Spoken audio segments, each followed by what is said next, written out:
The title is Lost Spring, Stories of Stolen Childhood. Now, my question is that why is the title Spring? It could have been Lost Childhood. You underline the word spring and write at the top childhood. So, the title is actually Lost Childhood.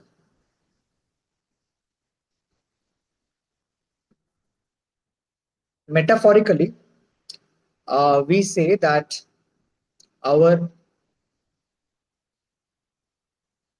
best time or best phase is our childhood phase. Similarly, in a year, when you talk about the entire world, so spring season that comes just after winter is considered to be the best season for multiple reasons. Spring is usually associated with life, with new life, with germination of plants, with a birth of animals and birds, with the call of the nightingale, cuckoo. So, spring is the harbinger of life. And children are newly blossomed humans. Just like in spring, we have newly blossomed flowers and leaves. Similarly, children are newly blossomed human beings. So their childhood has been compared to the spring season. Okay, that is for biological reason, birthwise. But also poetically speaking, the best time of our life is the childhood time. And the best time of a year is often considered to be the spring season. Because in spring, the weather is extremely pleasant. It is neither too hot nor too cold. And it's also a time when nature basically is coming back to life, especially in Western countries. In Western countries, in snowy countries, uh, where winter basically becomes dead, everything becomes dead. Spring is the time when birds start calling again. Therefore, in a very poetic way, the author Anis Jung has titled the chapter Lost Spring. Now, this one is not a fictional story. It is not a story at all. Actually, it is a documentary. It is more uh, like a report, a part of a magazine, you can say, a part of a journalistic report,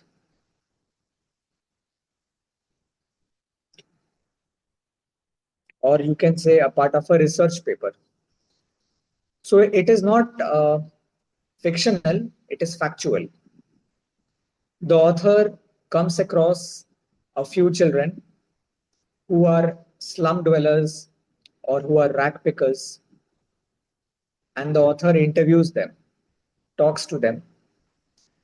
And in this chapter, she has, sorry, he has, sorry, she has uh, presented the ideas, the dreams, and the hurdles that children face.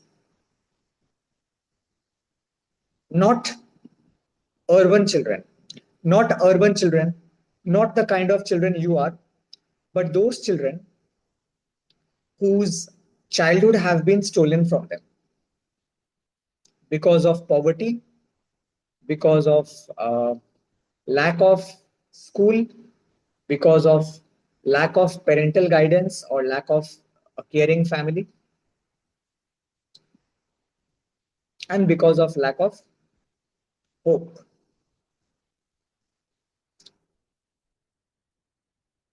So look at the title, Lost Spring.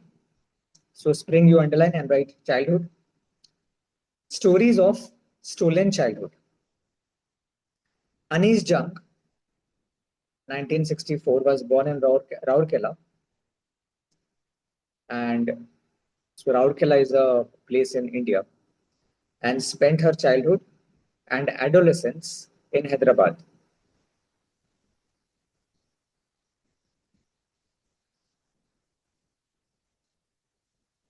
She received her education in Hyderabad and in the USA. Her parents were both writers. Anis Jung began her career as a writer in India. She has been an editor and a columnist for major newspapers in India and abroad.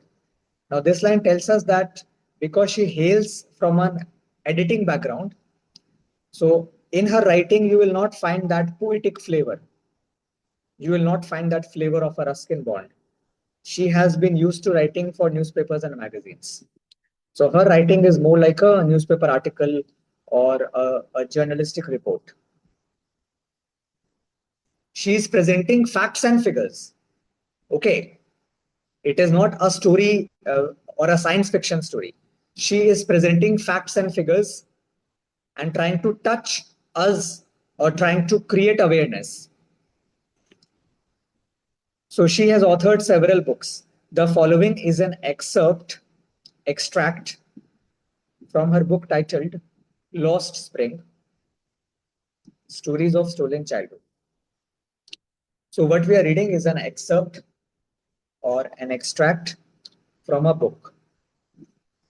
That book is a research book on poor children. Here she analyzes the grinding poverty, underline grinding and write crushing. Crushing.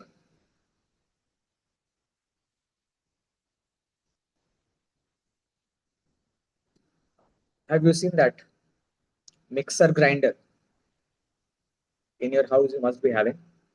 So the reason why it is called grinder or mixer grinder or mixie, the official word is grinder because it grinds everything. It crushes everything. Okay, so grinding means to crush, crushing poverty. So these children, they have the kind of poverty that will crush the person, and traditions which condemn these children to a life of exploitation. So, because of poverty and because of certain traditions, these children are cursed into a life of absolute poverty. And because you know that poverty is like a cycle, there is something called a circle of poverty from which it's difficult to get out. So these children are a part of that circle of poverty that continues down the generations. It is very difficult for any generation to break through that circle or cycle. In the first part that we will do today, we are going to do the story of a boy called Sahib. So there is a highlighted quote. Sometimes I find a rupee in the garbage. This quote will come later in the story, so we will discuss later. Radhika, read the first para. Sometimes I find a rupee in the garbage. Why do you do this? I ask Sahib, whom I encounter every morning scrounging for gold in the garbage dumps of my neighborhood. Sahib left his home long ago. Set amidst the green fields of Dhaka, his home is not even a distant memory. There were many storms that swept away their fields and homes, his mother tells him. That's why they left, looking for gold in the big city where he now lives. Okay, wait. You have to try to read between the lines. Why do you do this? I ask Sahab, whom I encounter every morning, scrounging for gold in the garbage dumps of my neighborhood. Uh, do you really expect to find gold in a dustbin or in the garbage that you find in the locality? Radhika, do you really think that there will be gold coin? Not at all. So here, gold basically means something that will be gold for Sahib. Try to understand this. If my shoe or slipper or purse or wallet or pencil box, gets torn or tattered, or maybe an old shirt, that is garbage for me. I will dump it in the garbage dump. But that may be gold for Sahib. So here, gold does not mean the real gold. It means, uh, from his perspective, something that is so precious that it seems like gold. And the word scrounging means searching.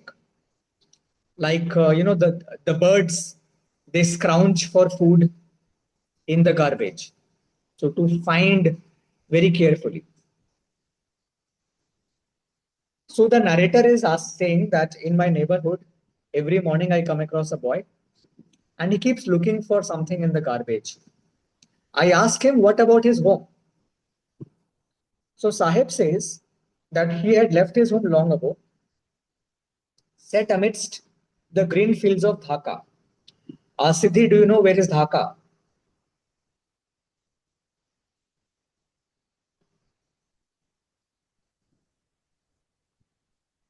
Raghav, do you know where is Dhaka?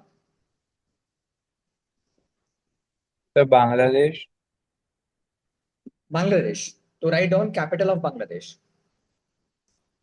So Sahib, basically you can say that he used to live in Bangladesh, but because of circumstances, he and his family, they have been driven away or they have been forced to migrate to India.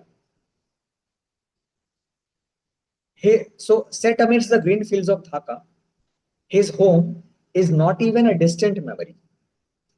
So Sahib does not even have a distant memory of his house.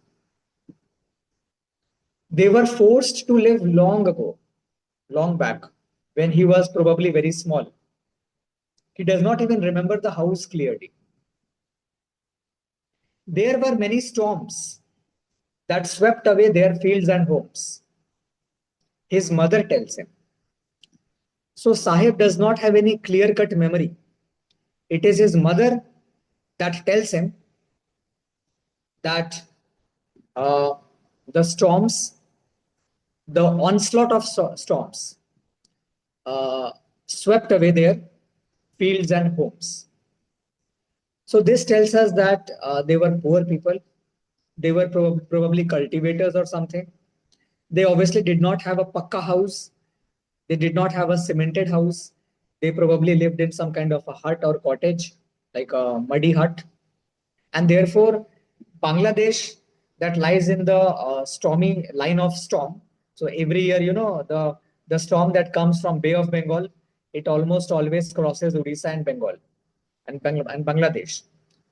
So Bangladesh is a very cyclone prone area, and their homes, their fields, they have been constantly hit by cyclones, and finally they were homeless. That is what his mother tells him. That's why they left, looking for gold in the big city where he now lives. So now he lives in a city in India which is much bigger than Dhaka. Radhika, continue. I have nothing else to do, he mutters, looking away. Go to school, I say glibly, realizing immediately how hollow the advice must sound. There is no school in my neighborhood. When they build one, I'll go. Okay. So the boy says that I have nothing else to do. And the author glibly means like, casually, without thinking. So like instinctive, impulsively. So impulsively, casually, without thinking, the author said, "Why don't you go to school?"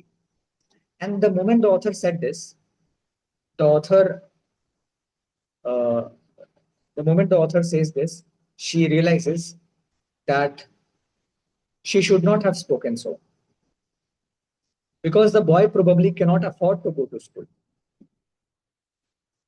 But the boy says that there is no school for me in my neighborhood. When they build one, I will go. Continue, Radhika. Next page. If I start a school, will you come? I ask, half joking. Yes, he says, smiling broadly.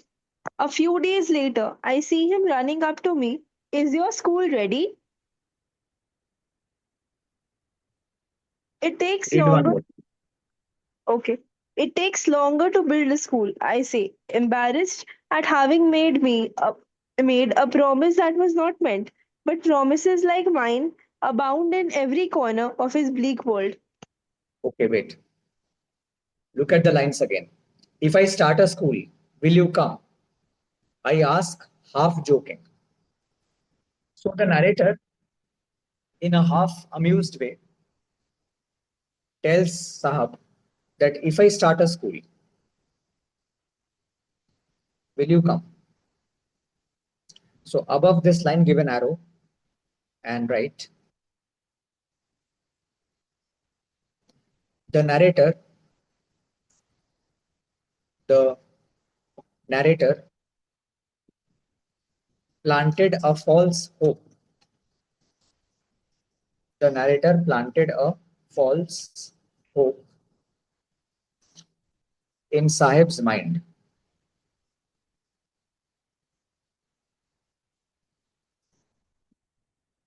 So above this line, write down, the narrator planted a false hope in Sahib's mind.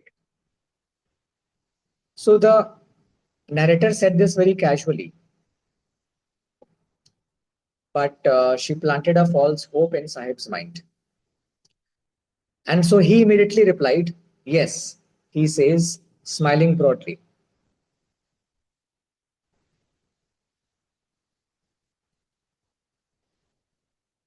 So please try to understand that he did not realize, Sahib did not realize that she is only joking.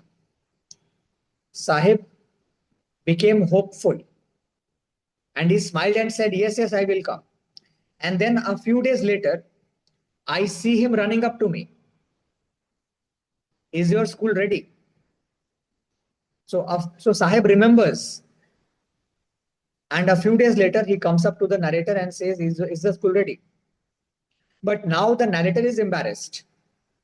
So she says, "It takes longer to build a school."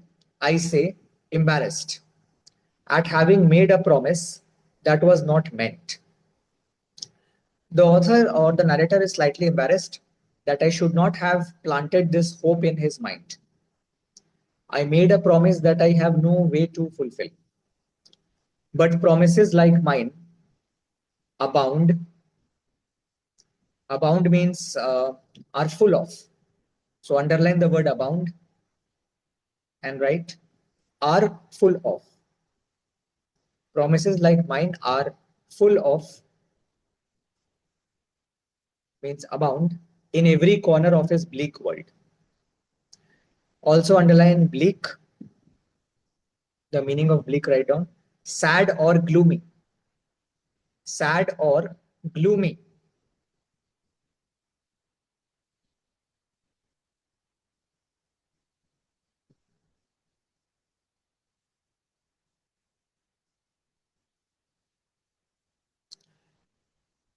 This line again is very, very indicative of Sahib's reality.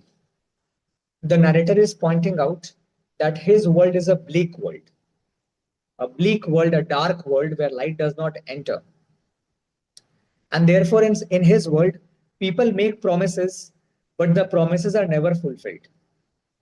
He must be accustomed to false promises. Okay? Radhika, continue. Read one more para. After months of knowing him, I ask him his name. Sahib e Alam. He announces. He does not know what it means. If he knew its meaning, Lord of the Universe, he would have a hard time believing it. Unaware of what his name represents, he roams the streets with his friends, an army of barefoot boys who appear like the morning birds and disappear at noon. Over the months, I have come to recognize each of them. Okay. After months of knowing him, I ask him his name. His name is Sahib Alam. You have to understand it's an Urdu or Muslim name, so it's not Alam, it's Alam. Sahib Alam. Okay. So Sahib Alam means Lord of the universe. Like Sahab means the Lord or the ruler, and Alam or Sahib Alam means the Lord of the entire world, the entire universe. Now again, the name is ironical, isn't it? If you get a question that why is the name ironical, you can see very clearly that his name is that his name commands respect, that he is the Sahab, he is the Lord, he is the ruler of the entire universe. But reality, the reality is far away from it. Far from being the Lord or the ruler or the king, he is a rack picker. Okay, rack picker, which means कचड़े के डब्बे में से वो हाथ डाल डाल के सामान निकालता है. So he's a rack picker. He is poor. He is not at all a lord or a king or a czar or a knight. Far from being a sahab, he is a nobody. But then there is one more meaning. The other meaning is that even though in the eyes of the world he may be nothing, but he may be a lord of his own world.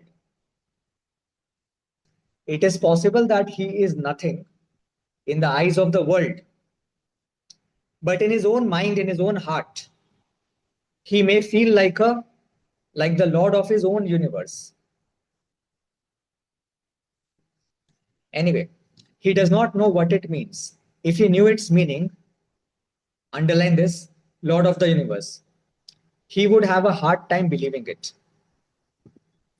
So the narrator is making a note of these things, that how ironical that his name is Sahib Alam.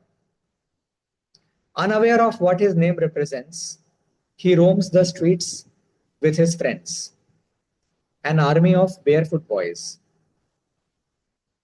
So his friends are all barefoot. They cannot afford to buy shoes or slippers, who appear like the morning birds and disappear at noon. So they all have got into this routine of scrounging the area from morning till noon. Over the months, I have come to recognize each of them. Now, narrator, who is a research writer, she has been observing them for the past few days.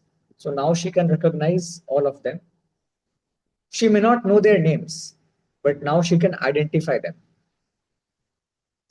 Why aren't you wearing chappals? I ask one. So one day, the author asked one of them that why are you not wearing chappal? Why are you barefoot? My mother did not bring them down from the shelf. He answers simply. So the boy answered that my mother did not bring them down from the shelf.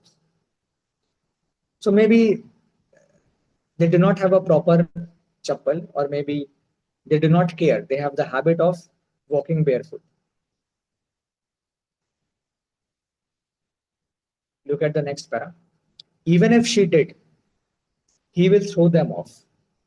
Adds another who is wearing shoes that do not match.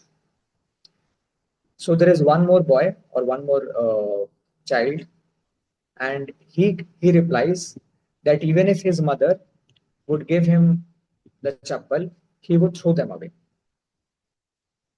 Now, this other person is wearing shoes that do not match.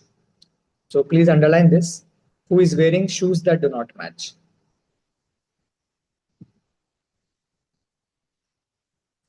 Rajrupa, are you there?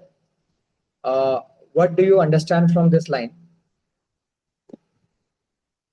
He is wearing shoes that do not match.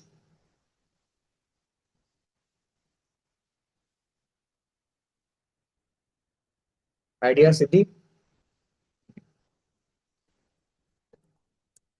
Is Rajrupa, your voice is not coming. Siddhi, can you Uh, say?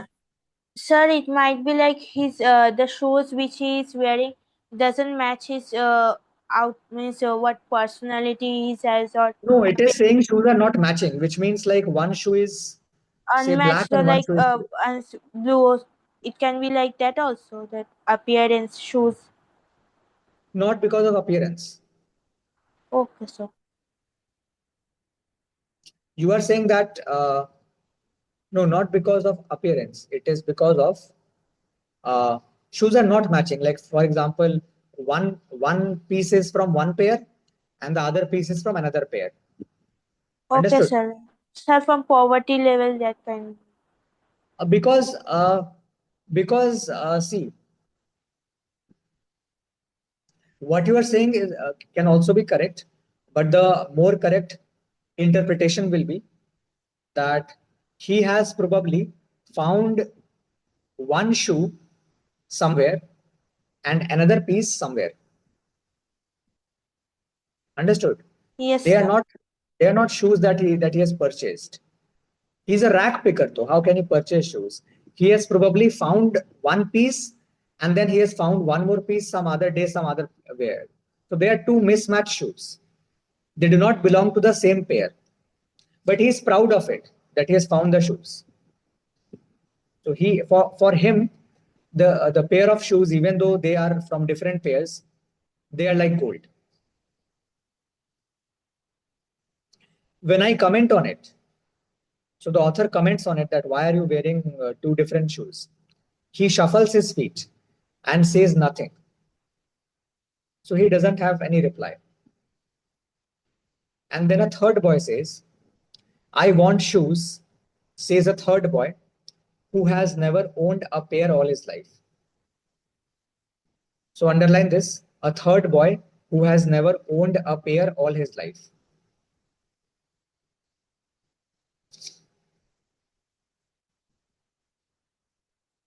So here we find that there is one boy who is not wearing any chappal because his mother didn't bring it down from the shelf. Maybe they are very old chappals, maybe they're half torn, or maybe he doesn't like to wear chappals because from his early days he's used to walking barefoot. There is second person uh, who is wearing shoes, but they are not matching shoes. Then there is a third boy who wants to wear shoes, but he has never owned a pair. So in all these cases, we find either they are unfulfilled desires or they are half fulfilled ones. Then, traveling across the country, I have seen children walking barefoot in cities, on village roads. It is not lack of money, but a tradition to stay barefoot is one explanation. So the narrator says that it is not always lack of money. Sometimes, even if children have some kind of slippers or shoes, it may be of cheap quality, but the tradition in Indians, especially among the Indian poor, has been to walk barefoot. Now, this tradition is in complete contrast with the tradition in, say, America, because the author has spent some time in America also. In America, for example, children wear shoes all the time, even when they're inside the house. They take it off only when they go to bed. But in Indian culture, uh, We take off our footwear when the moment we enter the house. And many people who are poor, many people who live in villages, they also, walk a bit outside wearing, without wearing any shoes or without wearing any slippers. The more you go towards the villages or towards the poor community, you will find that their lifestyle is slightly different. It also happens with our outfits. Like if you go to any village or if you move towards any poor part of the country, you will find that men there wear dhoti. They are often bare chested. They do not wear anything, or they wear a ganji. And most of the farmers and all, they don't wear anything, uh, above the waist. But the same is not applicable in your school or in your urban area. So here in offices or schools or in your house also, people wear something, shirt, t-shirt, even if it is hot. They will not be bare chested in front of any other person. So it is also a part of tradition to be barefoot in India, especially among the poor people. So the author is saying that I have been through different parts of the country and I have found that being barefoot is also a tradition. It is not always due to poverty. Okay. Then underline the next line. I wonder if this is only an excuse to explain away a perpetual state of poverty. Underline this line. Also underline the word perpetual and write down never ending. The meaning of perpetual is never ending.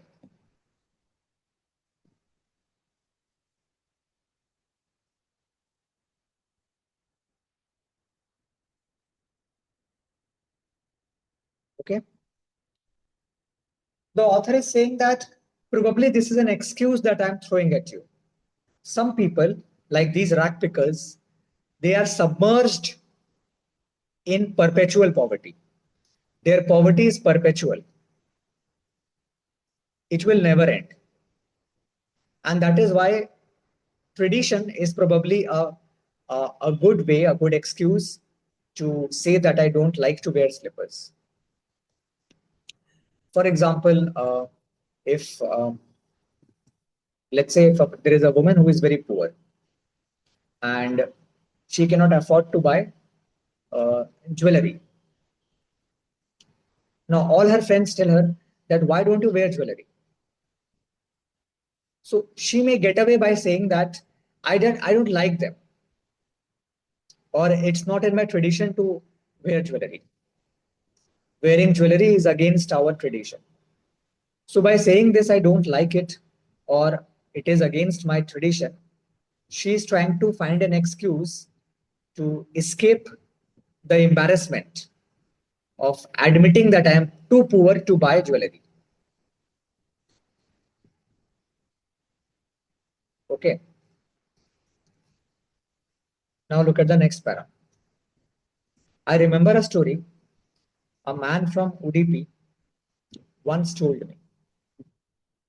As a young boy, he would go to school past an old temple where his father was a priest. He would stop briefly at the temple and pray for a pair of shoes. 30 years later, I visited his town and the temple, which was now drowned in an air of desolation. Desolation means now there is nothing. It has become very, isolated. In the backyard where lived the new priest, there were red and white plastic chairs. A young boy dressed in a grey uniform, wearing socks and shoes, arrived panting and threw his school bag on a folding bed. Looking at the boy, I remembered the prayer another boy had made to the goddess when he had finally got a pair of shoes. Let me never lose them. The goddess had granted his prayer. Young boys, like the son of the priest, now wore shoes, but many others, like the rat pickers in my neighborhood, remain shoeless. Here,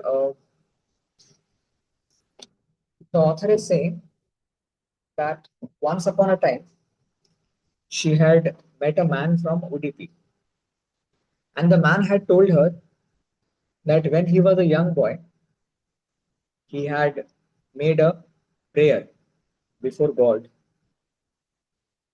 that please give me shoes. So that was 30 years earlier.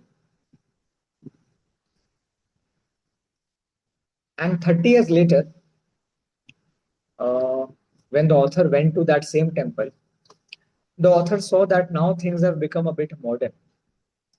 Now there is a new priest, but this priest's child has got a school uniform and a proper pair of shoes. But 30 years ago, the boy, whose father was also a priest, that boy had to pray for shoes. So, what the author is trying to say that over the past 3 to 4 decades, a lot has changed. People who were once deprived, they now have the basic facilities of shoes or clothes. Even the son of a priest is now equipped with shoes and socks and shirt and pant. But the story is not the same for the rack pickers, which means the rack pickers have remained rack pickers. They have remained shoeless. They have remained poor. The world might have moved on for some other communities, even for the priests, but the world has turned a blind eye to the pathetic situation of the rack pickers. Okay?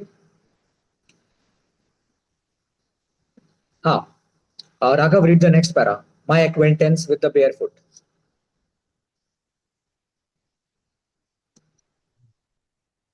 My acquaintance with the barefoot rag pickers leads to my Simapuri, a Reads place me. leads me to Simapuri, a place on the periphery of Delhi, yet miles away from it, metaphorically. Those who live here are squatters who came from Bangladesh back in 1971. Sahib's family is among them. Simapuri was then a wilderness. It still is, but it is no longer empty. In structures of mud with roofs of tin and trampoline, devoid of sewage, drainage, or running water, live 10,000 rag pickers. They have lived here for more than 30 years without an identity, with, without permits, but with ration cards that get their names on voter lists and enable them to buy grain. Food is more important for survival than an identity. It is at the end of the day we can if at the end of the day we can feed our families and go to the bed without an aching stomach, we would rather live here than in the fields that gave us no grain. Say a group of women in tattered saris when I asked them why they left their beautiful land of green fields and rivers. Wherever they find food, they pitch their tents that become transit homes. Children grow up in them, becoming parents in survival, partners in survival, and survival in Simapuri means rag picking. Though the years it has acquired the proportions of a fine art, garbage to them is gold. It is their daily bread, a roof over their heads, even if it is a leaking roof. But for a child, it is even more. Okay, stop. A very important paragraph. Look at it again. My acquaintance. Acquaintance means when you become familiar. My familiarity. So underline the word acquaintance and write familiarity. FAMILIARITY. Arity.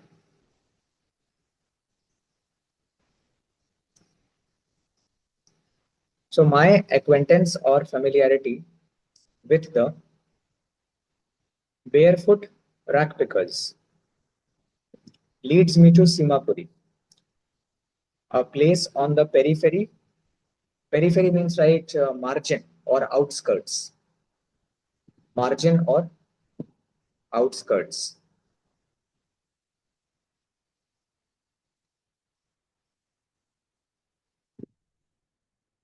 Margin or outskirts.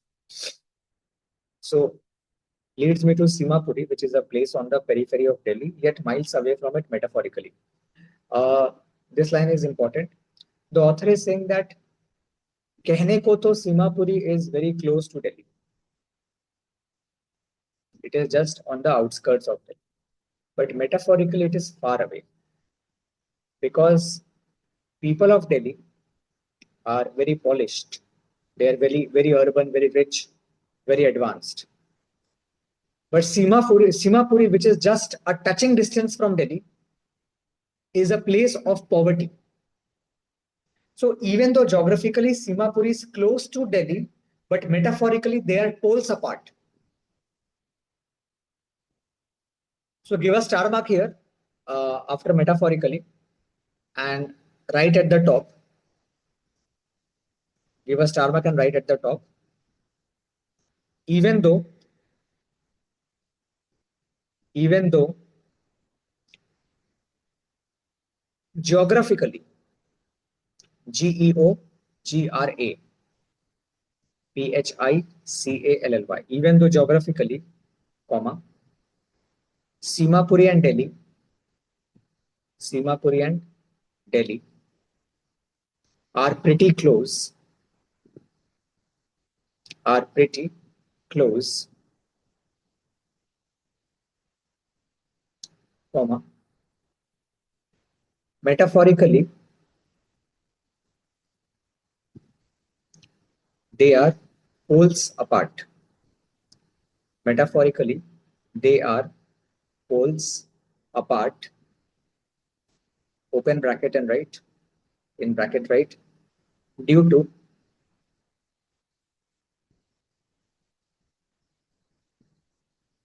difference in, due to difference in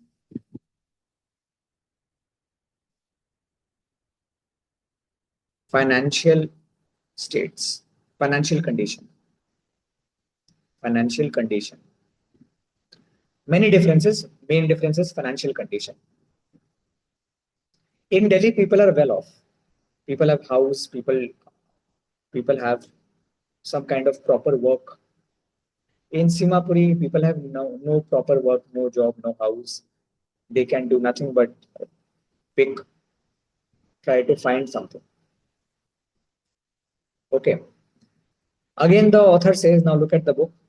Those who live here are squatters who came from Bangladesh back in 1971.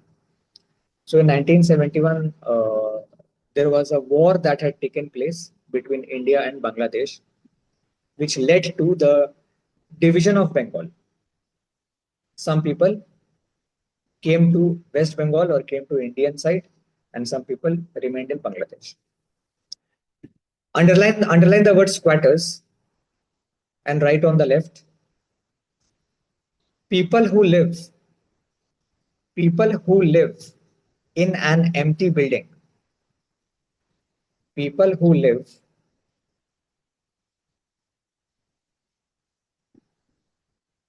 in an empty building, EMPTY, empty building, without the owner's permission.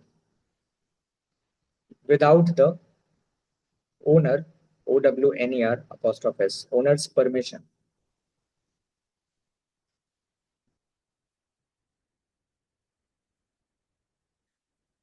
So there are like say empty buildings or buildings which are half built or vacated, tuta futa building, and they kind of live there, especially during night time or when it is raining.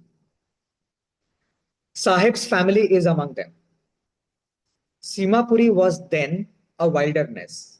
So in 1971 or in the 70s, Simapuri was wilderness, which means it was only covered with bush and trees and weeds and plants. It still is, but it is no longer empty. So even today, Simapuri, the author is observing that Simapuri is not developed. It is as good as wilderness. But now it is not empty. Now it is populated. But there are no proper buildings or no proper houses. In structures of mud with roofs of tin and tarpaulin, devoid of sewage, drainage, or running water, live 10,000 rack pickers.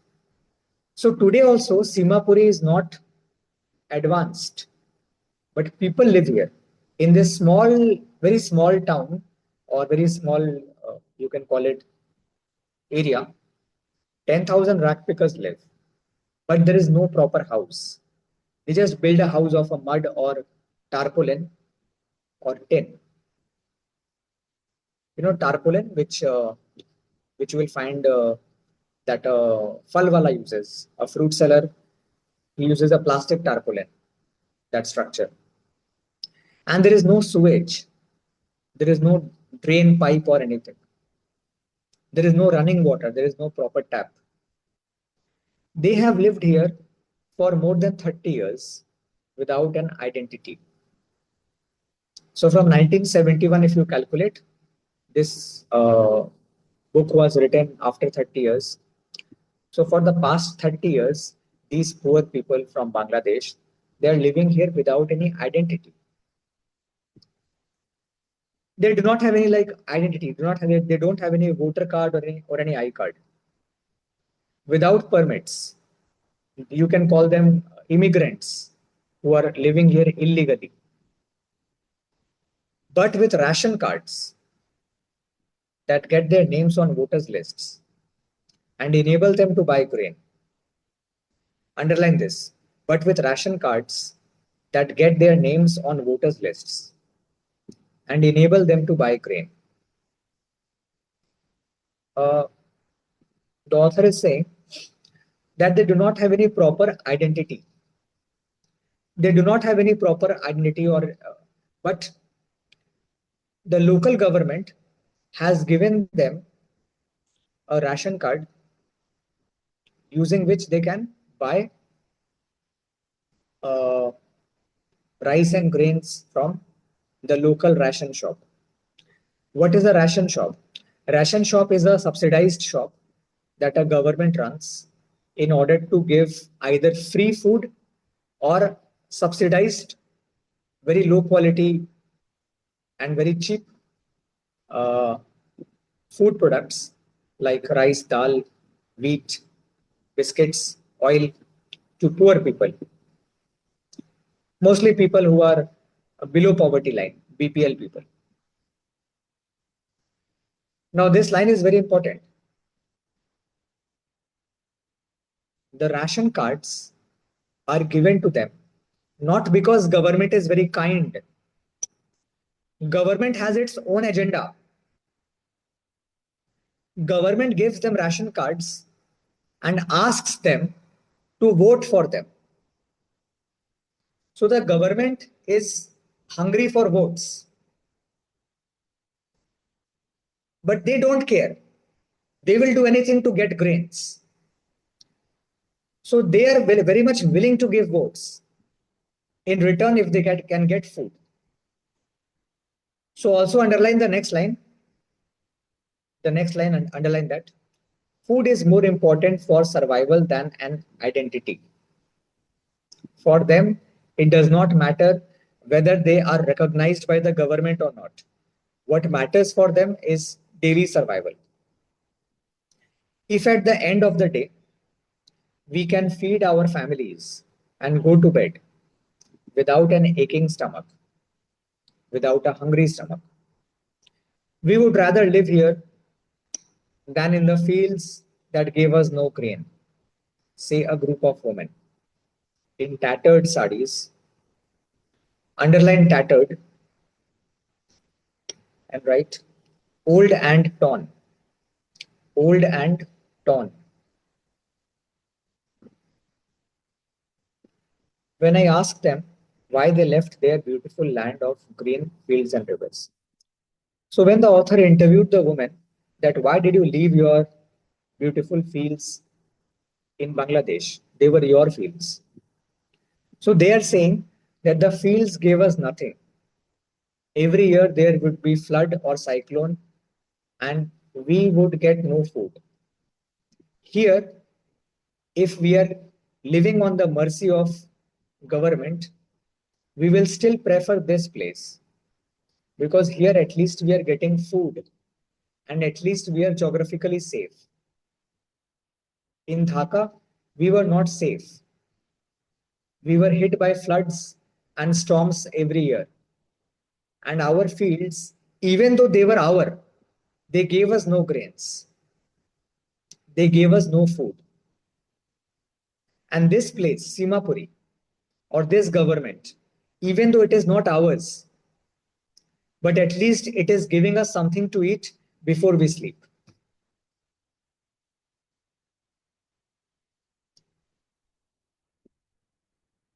Okay. Wherever they find food, they pitch their tents, means they make their tents that become transit homes. Transit means temporary. So write down temporary. So wherever they find food, they put up their tents, that tarpaulin or made of tin or tarpaulin, which becomes their home for a few days. Children grow up in them, becoming partners in survival. So they are all trying to survive. Adults and children, there is no difference. Even the adult is trying to find food, even the child is trying to find food. And survival, underline this line, underline. And survival in Simapuri means rag picking.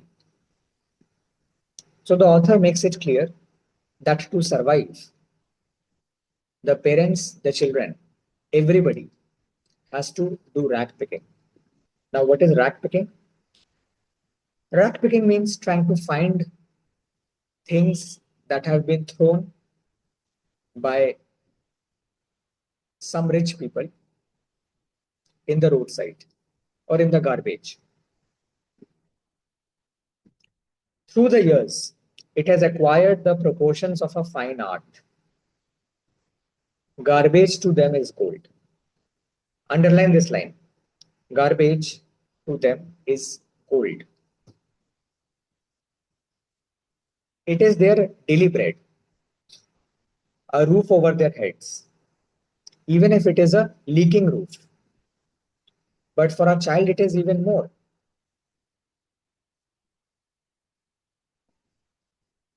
I sometimes find a rupee, even a 10 rupee note.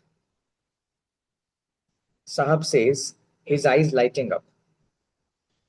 So Sahib says that sometimes in the garbage, I find a coin and I find even 10 rupee notes. That is too much of a, that is too precious to not to feel happy. So Sahib's eyes bright up when he says, sometimes I even find a note.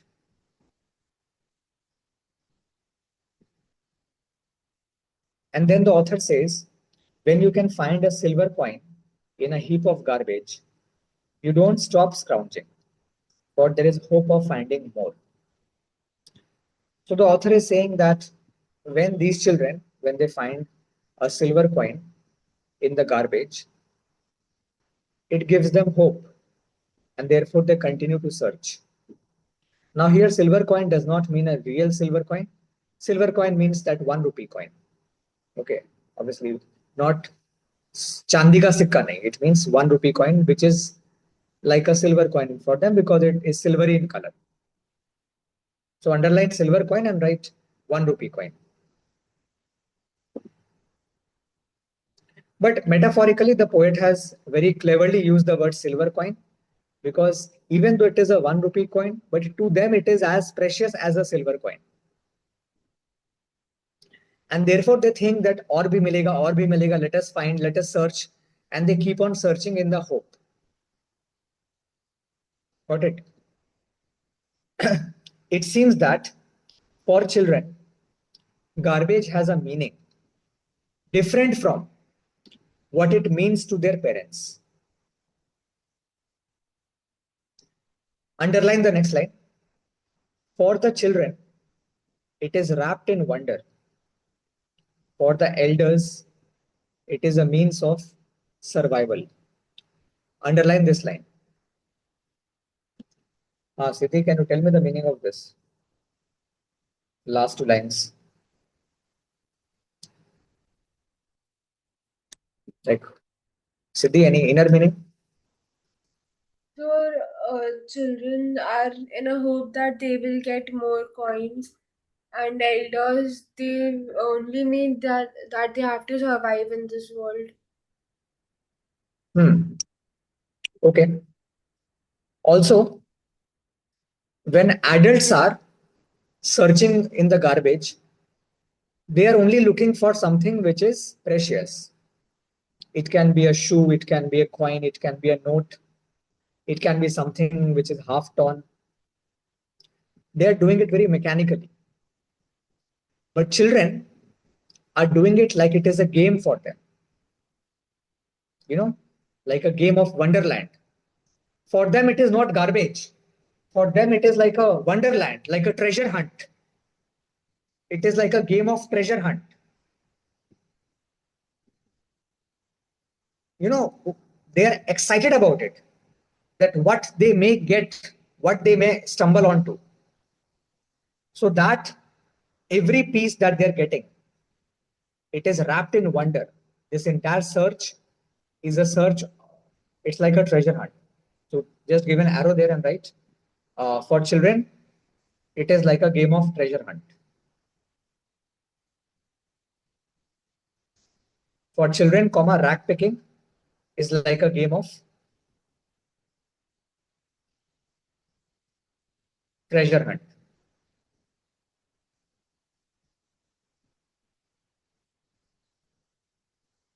Understood? Okay, tick mark till here. We'll stop here. So overall, the author is giving us facts and figures, but he is wrapping it around some characters. So it seems like a story. So we have the story of Sahab and his friends who try to find this and that, and they do it very happily. They are not sad, they are very excited young children. But the author sadly notes that Sahib cannot go to school because there is no local school, there is no free school, there is no school for the poor. And that is why the title of the story is Lost Spring, because it is a part of his life, these first few years, where he should go to school, where he should educate himself, and he should be a free bird. He should not worry about food. Like you don't worry about food, you only focus on your studies and school. So he also deserved a life like that. But his life has been a life without a spring season. That spring never came in his life. His life began with autumn or winter. There is no spring. That is why the author says that these are stories of stolen childhood. These are stories where the spring has been lost. Understood? Okay, then we'll stop here. If any query, then ask. Otherwise, you may leave.